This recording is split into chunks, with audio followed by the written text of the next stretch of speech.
Oke, teman-teman, sekarang kita membuat case untuk Saccharode pump. Ya, tadi kita sudah belajar untuk sumur natural flow oil, gas, dan water injector. Sekarang kita coba ingin menghandle artificial lift. Yang pertama adalah Saccharode pump. Oke, kita masuk. Fluidnya oil and water, black oil, ini sama single stage separator, no, disable warning, use default, dan Newtonian fluid. Kemudian untuk flow type, well type-nya producer. Nah, untuk artificial lift, sekarang kita pilih Saccharode pump.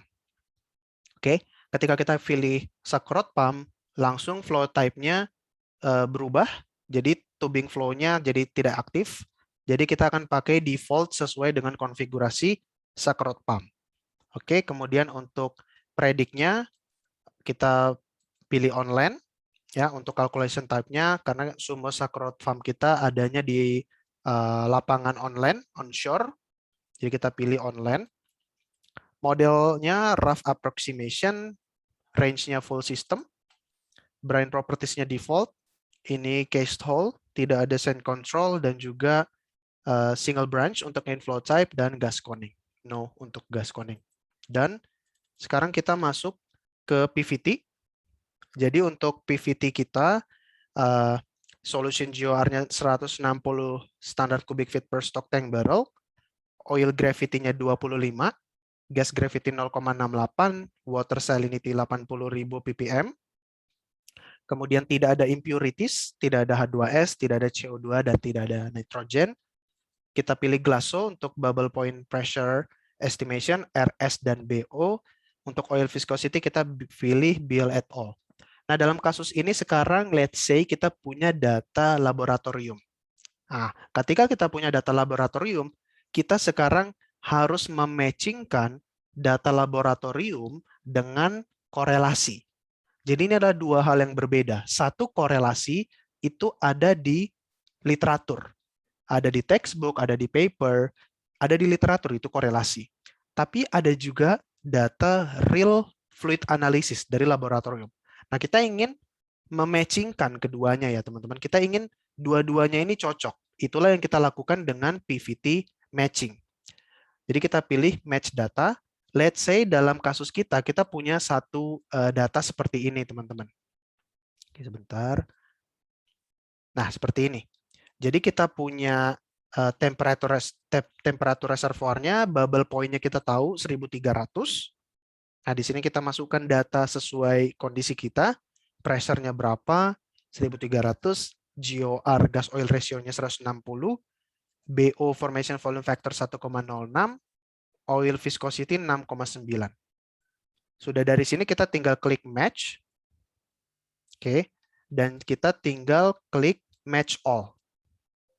Nah, dari sini sudah dilakukan matching antara korelasi dari literatur dengan data real properties kita atau data fluid analysis kita. Nah, kualitas dari matchingnya, teman-teman, itu bisa kita lihat dari di sini, match statistik. Dari GLASO, kita lihat ada parameter 1, ada parameter 2, dan juga ada standar deviasi. Nah, kita bisa melihat matching quality-nya dari parameter 1, parameter 2, dan standard deviation ini. Gitu ya, teman-teman. Untuk masing-masing parameternya ada bubble point, solution GOR, formation volume factor below bubble point pressure, dan above bubble point pressure. Nah, kita lihat GLASO seperti ini, standing seperti ini. Oke, standingnya seperti ini. Ada juga Lassater, ada Vasquez-Bex, Petrosky, Marhun, dan Degeto. Oke, kita cek lagi. Nah, biasanya teman-teman salah satu cara untuk melihat kualitas dari matching kita adalah kita lihat standar deviasinya. Kita lihat standar deviasi yang paling kecil yang mana. Kita bisa lihat itu. Ada juga cara kita melihat dari parameter 1 dan parameter 2. Gitu ya, teman-teman. Jadi parameter 1 yang paling dekat dengan 1 itu persamaan yang mana? Kita lihat ya, misalnya untuk bubble point pressure gitu ya, persamaannya parameter satunya 1,008, 1,02, 0,949, dan 1. Kita lihat standing berapa.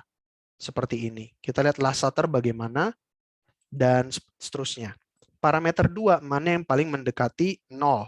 Kita lihat, kita bandingkan mereka semua. Ya, kalau Glasso, parameter 2, bubble point-nya 10,4. Standing, bubble point, parameter 2, 127.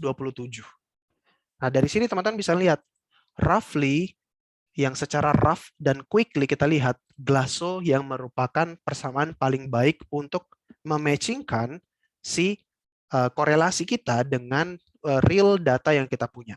That's why kita akan pilih Glasso.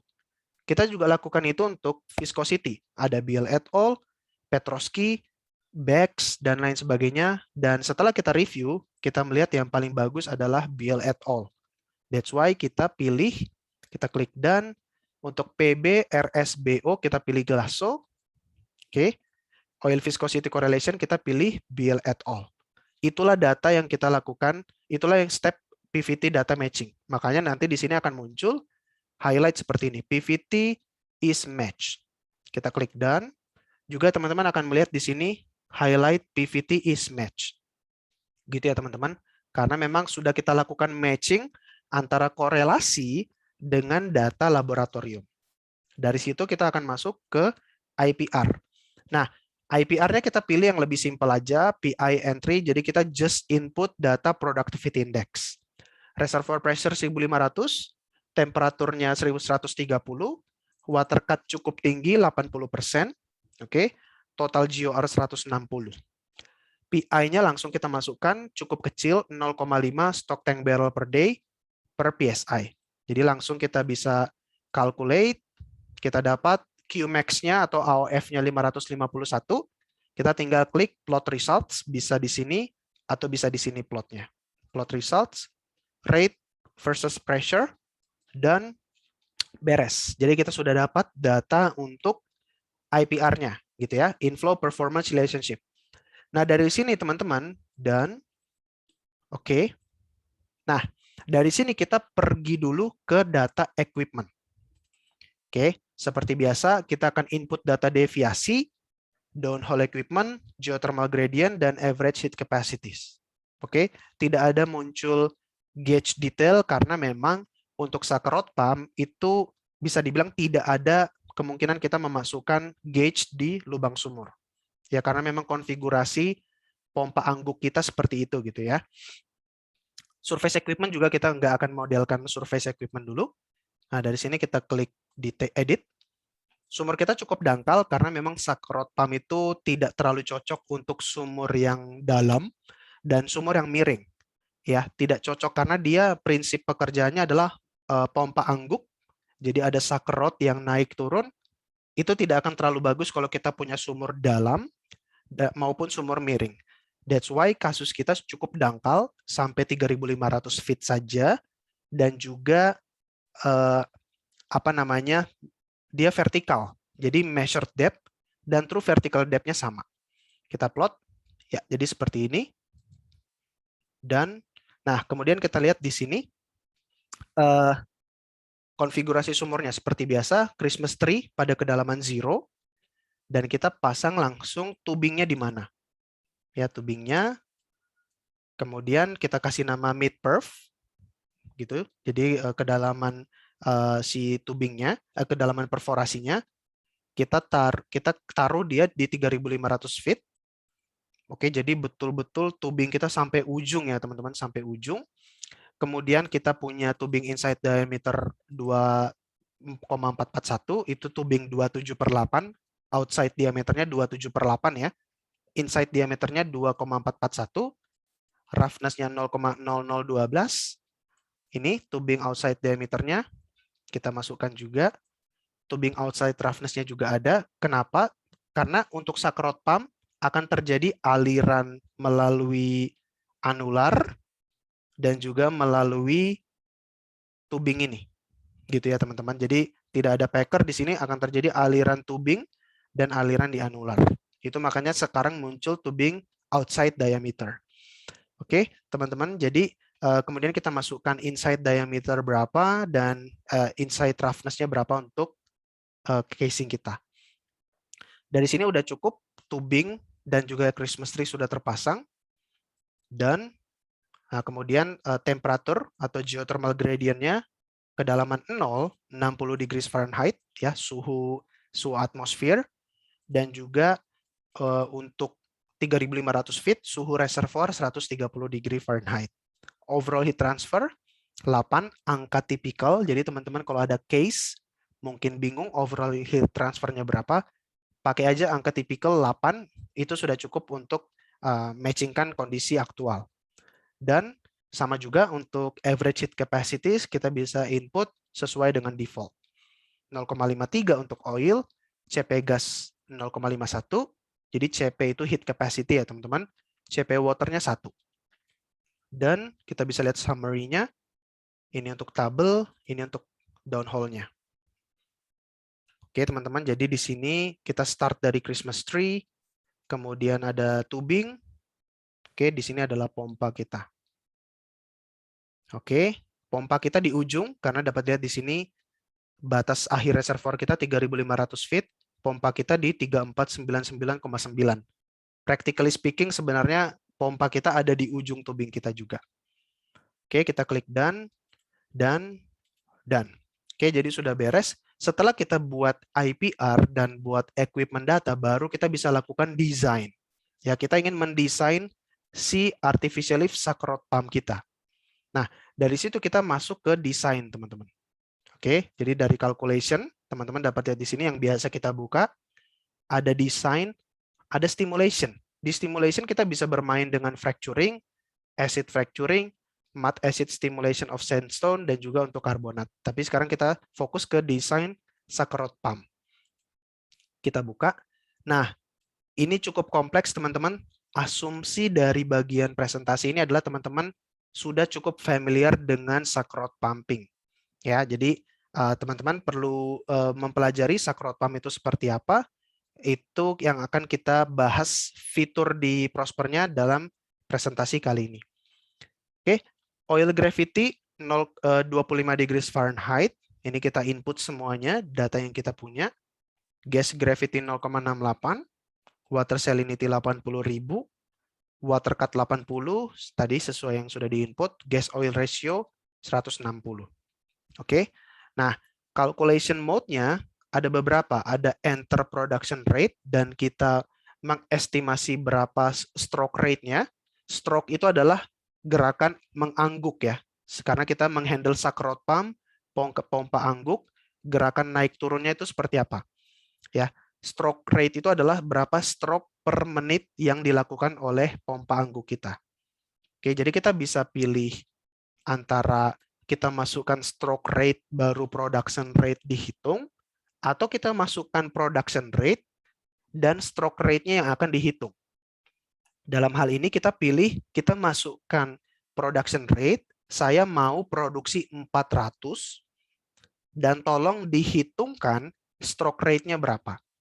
Oke, jadi kita masukkan 400 di sini. Nanti pump speed dalam bentuk stroke per menit, dalam unit stroke per menit, itu dia hitungkan 23,7. Tapi nanti ini akan kita hitung, akan terhitung oleh Prosper ketika kita klik calculate. Gitu ya teman-teman. Kemudian kita juga pilih pumping unit selection. Jadi dari database cukup banyak teman-teman. Oke, cukup banyak sekali. Dalam kasus ini, langsung kita fast forward, kita pilih pumping unitnya seperti ini. Lufkin C, konvensional 320, 305, 100, LCO 44. Semua angka di sini punya meaning, dan itu yang menjadi PR teman-teman untuk mempelajari surface unit untuk suck rod pump. Itu biasanya ada di textbook production engineering. Oke, nah untuk konfigurasi pompa yang kita pilih, itu ini nilai yang available teman-teman. Kita punya stroke length, panjang stroke-nya 70 inci. Oke, maksimum stroke length-nya, maksimum gerakan stroking dia adalah 100 inci. Dengan peak torque, torque terbesar dia adalah 320.000 pounds inch. Dan polish rod load rating-nya adalah 30.500 pounds inch. Gitu ya. Kemudian dari pumping unit selection, oke teman-teman, kita pilih rod-nya. batang angguknya yang akan kita pasang di pompa kita. Untuk rod type-nya steel rods, dan ada rod number, kita pilih rod ROD 99-05. Oke, dan rod grade-nya KCDE, ini semuanya punya makna teman-teman. Kita nggak akan punya waktu untuk membahas semua maknanya. Yang paling umum adalah rod D. Oke, kemudian kita perlu mengestimasi, memilih plunger diameter kita. Oke, dengan konfigurasi seperti ini, diameter dari plunger kita, pompa yang akan mengangguk-angguk dalam artificial lift kita itu 2 inci. Oke, dan rod 9 1,125 inci 100%. Service faktornya ya dalam operasi kita itu non-korosif, salt water atau hidrogen sulfide, kita pilih non-korosif. Jadi kita sedang menghandle operasi yang tidak korosif. Oke. Nah, kemudian pump intake pressure ini juga parameter yang sangat penting dalam operasi pumping ya, dalam hal ini suck rod pump itu sangat penting. Kita pilih calculated from IPR. Jadi IPR-nya kita sudah bereskan. Nanti pump intake pressure, tekanan pada pompa ya, pada intake pompa itu akan dihitung dari IPR. Oke. Nah, kemudian desain input. Jadi kita perlu menginputkan data-data desain yang akan dipakai untuk mendesain pompa kita. Oke. Nah, di sini unit type-nya conventional clockwise. Jadi gerakan dari counterweight kita dalam operasi artificial lift ini adalah dia sesuai dengan arah jarum jam. Conventional clockwise. Ada juga conventional anti clockwise atau tidak searah dengan jarum jam. Ada type 2 atau mark 2, ada air balance. Biasanya yang umum digunakan adalah conventional clockwise. Tubingnya kita anchor. Oke, tubingnya kita anchor, yes. Mid perforation depth-nya 3.500, kedalaman perforasi, kedalaman pompa kita masukkan juga 3.500. Ada pump volumetric efficiency, misalnya kalau pompanya baru cukup bagus, bisa kita masukkan 80 sampai 90 gitu ya, teman-teman. Tapi kalau pompanya pompa lama, bisa kita turunkan efisiensinya, mungkin karena ada risiko pompanya bocor, pompanya kotor, dan lain sebagainya, jadi efisiensinya nggak terlalu bagus. Unit efisiensi 75, ini angka tipikal, teman-teman. Pump diameternya 2 inci, tapi bisa kita pilih yang lain. Jadi kita bisa pilih 2 inci. Nantinya baru kita calculate. Dengan diameter pompa 2 inci, kita bisa dapat flow rate-nya berapa. Gitu ya, teman-teman. Surface stroke length-nya, nah berapa jarak yang ditempuh ketika dia melakukan stroke length, turun, downstroke dan upstroke, itu 48 inci. Bottom hole temperature tadi kita sudah tahu 130 degrees Fahrenheit. Wellhead temperature-nya 90 misalkan. Dan wellhead pressure misalnya kita set 100 PSI. Oke, ketika semuanya kita input, baru kita klik calculate.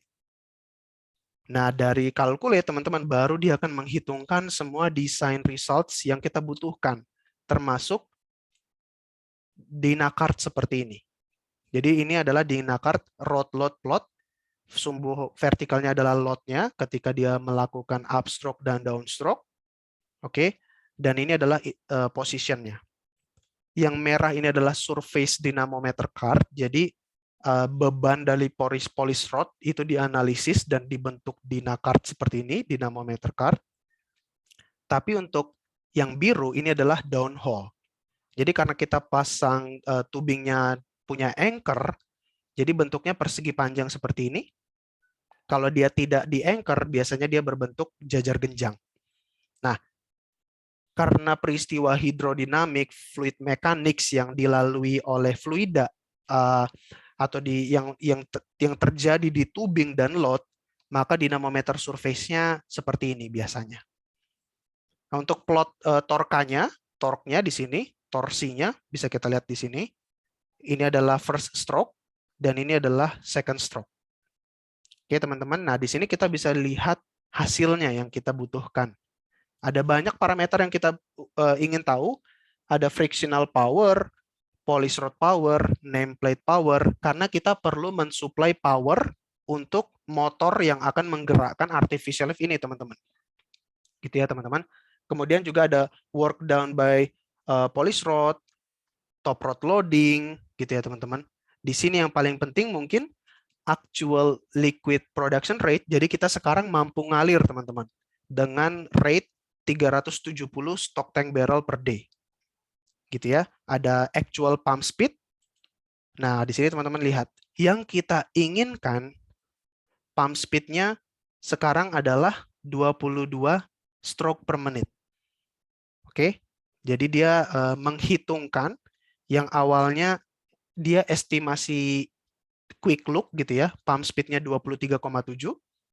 Tapi setelah kita menginput semua data yang diperlukan, actual pump speed-nya adalah 22 stroke per menit. Jadi dalam 1 menit, dia ada 22 kali upstroke dan downstroke.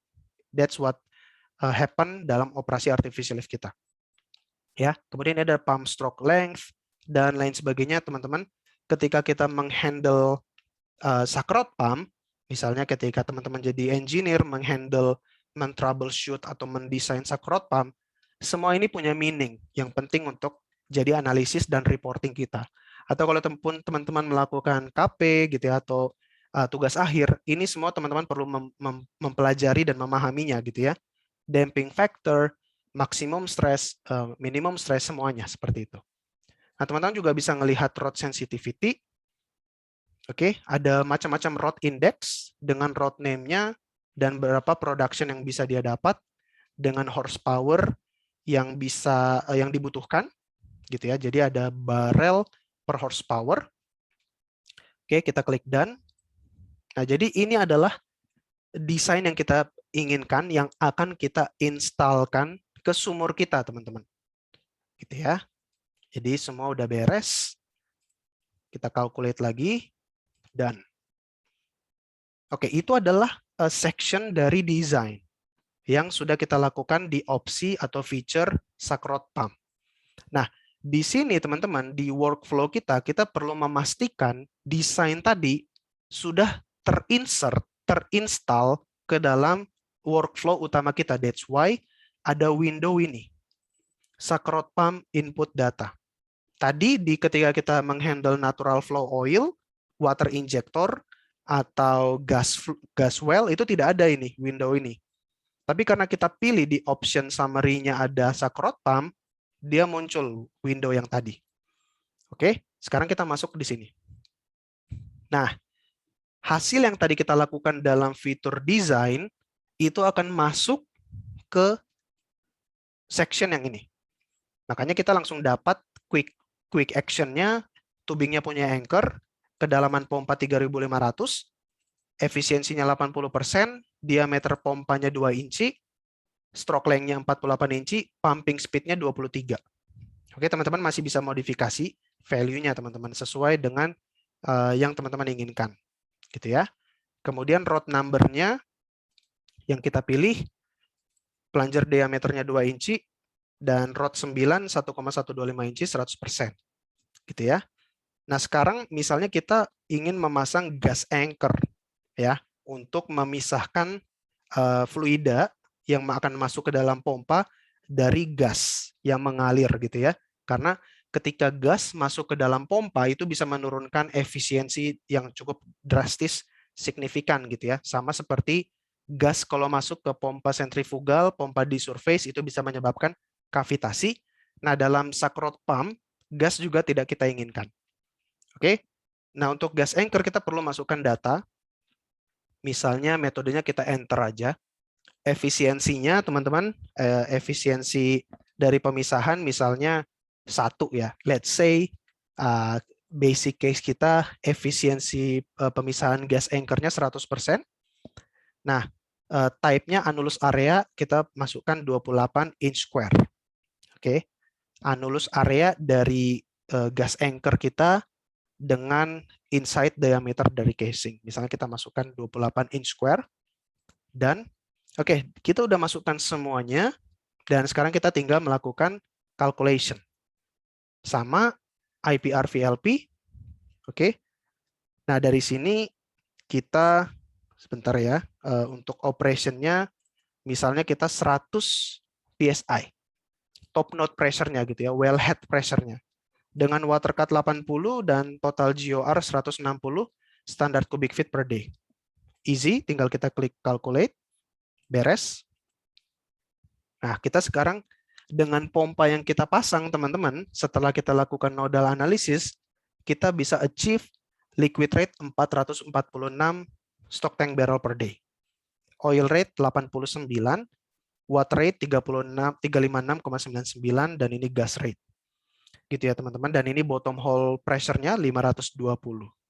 Jadi very easy, kita tinggal klik plot all cases, x-axis-nya inflow liquid rate, dan y-axis-nya ada VLP liquid rate dan VLP PWF. Dan beres. Jadi untuk window Sakrot pump agak berbeda dari window-window sebelumnya. Ini yang kita punya untuk final result Sakrot pump, teman-teman. IPR yang warna merah. Oke. Dan ini adalah VLP untuk yang warna biru. Nah, jadi teman-teman perlu lihat di beberapa step yang kita lakukan di case-case sebelumnya, itu VLP-nya dibuat dengan dasar terjadi aliran di dalam tubing. Ya, ini mirip seperti aliran di dalam pipa. Makanya ada banyak equation, ada Duns and Rose, Becks and Brill. Tapi ini kita menghandle Sakrot pump. Ini beda banget dengan aliran pipa biasa karena di dalam tubing ada rod yang naik turun. Gitu ya, ada upstroke, ada downstroke. Jadi VLP-nya berbeda banget dengan VLP yang kita handle dalam hal oil well, natural flow, gas well, gitu ya, atau nanti gas lift dan ESP. Itu semuanya mirip, teman-teman. Kalau Sakrot pump itu beda banget karena di dalam tubing, di tengah-tengah tubing itu ada Sakrot pump. Makanya beda juga nih bentuk dari VLP-nya. Oke, teman-teman, jadi di sini dapat teman-teman lihat. Dan kita mungkin bisa juga melihat dari sensitivity plot, nah tapi tidak available untuk soft kombinasi yang kita lakukan. Tapi misalnya kita tambahkan case nih, teman-teman. Misalnya kita ingin menambahkan pump speed-nya, pumping speed. Gitu ya. Jadi tadi pumping speed-nya let's say 23 stroke per menit. Kita ingin meningkatkan kecepatan pompanya, kecepatan stroking-nya jadi 30 stroke per menit. Gitu ya, misalnya jadi cepat banget nih, teman-teman, 40 stroke per menit. Nah, ini for the sake of knowing aja ya, teman-teman. For the sake of learning, 40. Kita calculate, show ini, sensitivity plot. Nah, ini juga tidak tercipta. Kita lihat plotnya. Kemudian done. Ya. Kenapa tadi di sensitivity tidak ada? Karena seperti ini. Udah tidak cocok dengan pumping speed yang tadi yang kita input. Karena terlalu besar ternyata pumping speed-nya dari inflow yang kita mampu berikan. Jadi kita perlu adjust pumping speed-nya atau case-nya kita perlu adjust. Misalnya sekarang 10 dan 15. Oke, jadi sekarang instead of kita naikkan pumping speed-nya, cepat banget gitu ya, 40 stroke per menit itu terlalu cepat, sebenarnya tidak praktikal. Kita turunkan jadi 10 dan 15, kita lihat bagaimana hasilnya. Kita calculate, kita plot. Nah, dapat teman-teman lihat, ketika kita menurunkan pumping speed, kita turunkan stroke per menit, tentu saja flow rate yang kita dapatkan juga turun. Ya, jadi ini adalah IPR dan 3 VLP. Kita juga bisa lihat, coba kita cek di sensitivity plot, dapat dilihat di sini. Ada pressure dan juga pumping speed. Oke, dengan kita menaikkan pumping speed, pressure-nya turun, artinya flow rate kita juga akan menjadi semakin besar, gitu ya. Jadi seperti itu, coba kita lihat dari variabelnya, kita misalnya melihat y-axis-nya liquid rate. Instead of pressure, kita lihat liquid rate. Kita done. Nah, dapat teman-teman lihat di sini, ya. Dengan kita menaikkan pumping speed, liquid rate-nya jelas akan meningkat. Dan cukup hampir linear peningkatannya. Dari pumping speed 10 15, dan tadi yang existing kita 22 mendekat atau 23 stroke per menit. Gitu ya teman-teman. Jadi ini adalah diskusi kita untuk untuk sakrot pump. Oke, ya. Oke Mas, mohon maaf sebelumnya untuk mengingatkan kembali, mungkin untuk sesi kedua ini kita cukupkan saja mungkin ya pemaparan materinya. Kita Siap. langsung aja ke sesi Q&A aja kali ya Mas. Siap. Atau ada yang perlu dijelaskan lagi Mas? Boleh ke Q&A aja dulu, nggak apa-apa. Oke, langsung aja kita ke Q&A aja ya. Ya. Sebelumnya terima kasih Mas Richard atas pemaparan materi yang telah disampaikan tadi. Dan untuk Mas Richard, nanti tolong ya untuk dibantu buat nentuin best question-nya kepada teman-teman. Siap. Oke, kita lanjut aja langsung ke sesi Q&A. Ini dari Mas. Oke, ini dari Mas Firman. Oke. Pertanyaannya adalah apakah ada perbedaan antara VLP dan APR matching vertical well dan horizontal well or deviasi well, dan apakah mungkin untuk membuat operasi window di kurva APR dan VLP dari beberapa kendala seperti ekonomis, air atau gas coning, produksi pasir, atau liquid loading? Silahkan monggo dijawab Mas. Oke. Jadi di dalam Prosper ini sangat banyak possibility yang bisa kita lakukan gitu ya. Saya sendiri belum menguasai sampai seluk-beluknya apakah ketika kita create case bisa nggak melakukan tadi. Tapi kemungkinan tidak bisa ya. Misalnya di option case yang kita lakukan ingin tahu ekonomis atau tidak, sepertinya tidak ada. Jadi yang lebih bisa kita lakukan sensitivity analisisnya adalah misalnya water cut, productivity index, atau untuk ESP misalnya operating frequency, jadi tidak untuk melakukan ekonomis atau tidak gitu ya, dan lain sebagainya. Tapi yang paling jelas memang kita harus buka fiturnya satu persatu untuk tahu isinya apa aja nih untuk Prosper gitu ya. Kemudian tadi pertanyaannya bisa diulangi lagi. Oh ini ya yang Firman ini ya, coba saya baca sendiri ya. Is there any difference between performing history matching in vertical well? History matching ini maksudnya PVT atau IPR ya? Kalau saya, ya, Zara gimana? Dari Mas Firman tadi ini sudah memperbaiki kembali di box chat. Sorry, I mean VLP or IPR matching, not history matching. Dari saudara Firman. Oh ya. Harusnya sih tidak ada. Jadi kalau kita jadi kita punya vertikal atau VL atau deviated atau horizontal, ketika kita punya data tes dan ketika kita punya hasil simulasi, itu workflow untuk proses matchingnya sama aja. Yang penting kita provide hasil simulasi, kita provide data aktual, nanti ada sistem matchingnya sendiri, nanti dia akan mematchingkan seperti itu. Tidak ada yang signifikan berbeda banget antara horizontal, deviated, sama vertikal. Seperti itu, Zara. Oke, baik. Mungkin langsung saja ke pertanyaan kedua dari saudari Vira Saliris kita.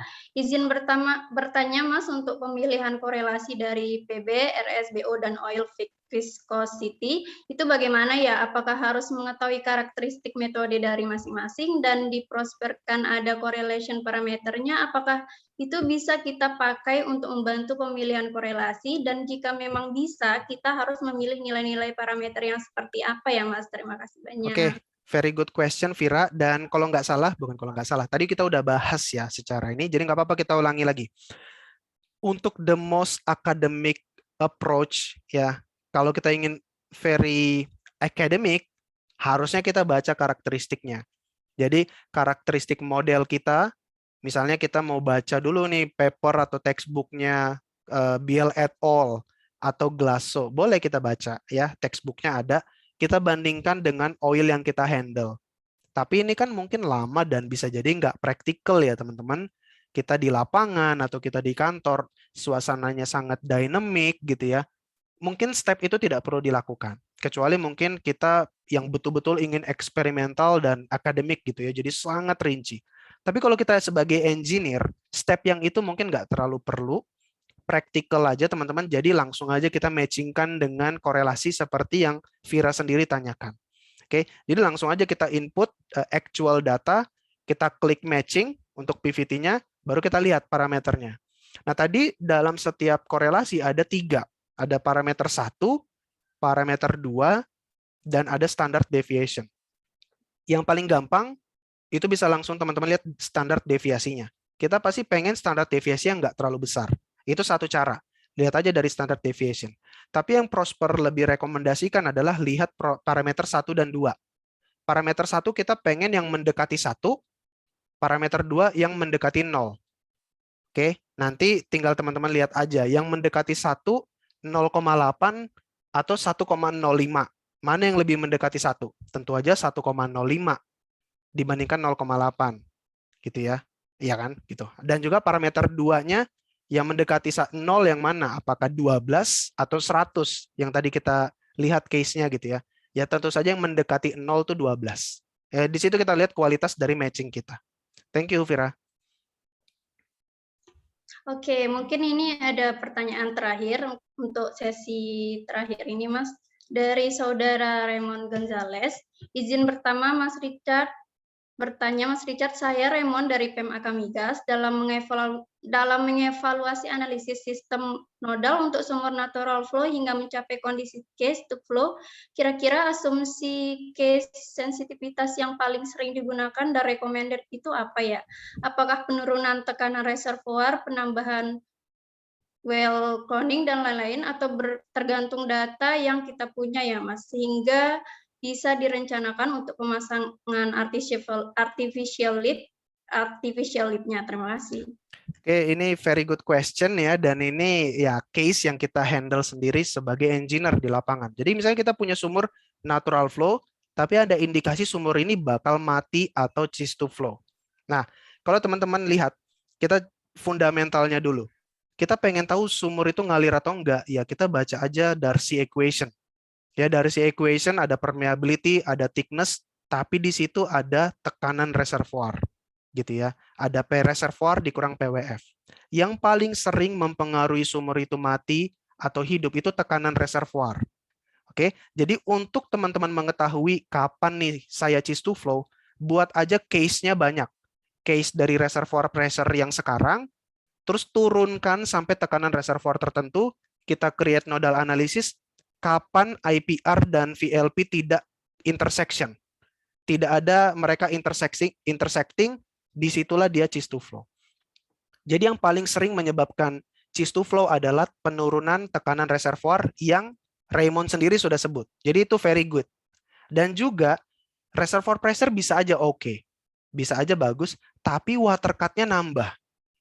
Ketika water cut-nya meningkat, beban hidrostatiknya itu makin kuat, makin besar. Artinya, mungkin reservoir pressure tidak mampu lagi mengangkut beban fluida kita. Kenapa? Karena water cut-nya terlalu tinggi. Gitu ya. Jadi memang dua hal ini penyebab utamanya cease to flow, Raymond. Reservoir pressure turun atau water cut meningkat. Biasanya kita bikin dua case. Saya turunkan reservoir pressure, saya naikkan water cut, pada kondisi berapa IPR dan VLP tidak intersection, di situ saya udah mulai prepare artificial lift. Supaya kita bisa mengangkat sumur itu supaya bisa ngalir kembali. Ya, seperti itu untuk Raymond. Thank you so much. Oke, terima kasih Mas. Mungkin bisa satu pertanyaan lagi ya Mas? Oh ya, boleh. Oke, ini pertanyaan dari Saudara Taufik Budi Wibowo. Assalamualaikum, izin bertanya Mas.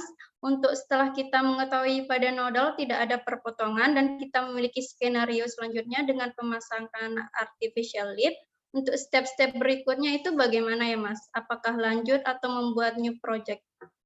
Baik. Oh, bagusnya sih new project gitu ya. Jadi ketika kita punya project pertama, saya pribadi saya save. Kita bikin aja case natural flow. Gitu ya, baru kita copy file itu, kita copy, sekarang kita tambahkan artificial lift, baru nanti kita bisa compare dua file. Tapi itu juga bisa kita lakukan dalam satu file yang sama, tapi ketika kita melakukan file yang sama, kan berarti kita harus ngubah-ngubah case gitu ya, dan mungkin ada aja orang yang ngerasa bolak-balik saya nggak suka. Lebih baik saya punya dua file, nanti saya bisa open dua-duanya gitu ya. Karena Prosper ini software yang kita bisa buka dua window gitu ya. Jadi bisa kita buka window yang natural flow sama window yang artificial lift, baru kita compare. Tapi bisa juga kita lakukan dalam file yang sama. Baru kita masukkan resultnya di Excel, baru kita main-mainkan di Excel-nya juga bisa. Jadi dua-duanya ini bisa. Oke, baik Mas. Ini ada pertanyaan lagi nih Mas, Ya, dari Mbak nggak apa-apa. Fira Sali. Oke. Oke, boleh kan ya Mas? Ya, boleh. Jika kita memiliki sistem 3 variabel di analisis summary-nya, untuk select variabelnya apa saja ya Mas? Apakah harus first node, pressure, QOR, dan well cloning saja, atau ada rekomendasi variabel lain? Terima kasih Mas. Biasanya sih yang paling mempengaruhi operasi kita itu memang water cut gitu ya, dan juga GOR, dan juga wellhead. Ya memang itu saja sih yang cukup gitu ya. Nanti selebihnya kalau kita ingin melihat efek dari masing-masing parameter, itu tinggal kita lakukan sensitivity analysis dengan buat banyak case. Baru kita lihat di sensitivity plotnya tadi yang sempat kita tunjukkan. Seperti itu untuk Vira.